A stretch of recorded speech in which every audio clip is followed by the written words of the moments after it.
Good morning. This is Tom. Tom wakes up at 7 o'clock.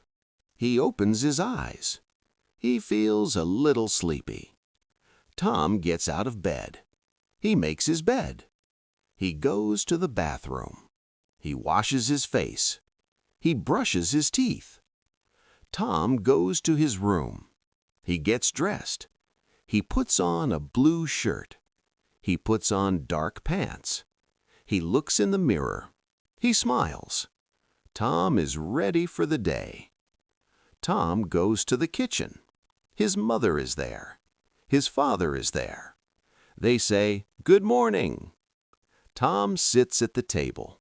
He eats eggs and toast. He drinks a glass of milk. Breakfast is warm and nice. Tom feels happy. Tom takes his yellow backpack. He puts books inside. He says goodbye. He leaves the house. The school bus is yellow. Tom gets on the bus. He sits near the window. He looks outside. The day begins. This is Tom. This is his morning routine. See you in the next story.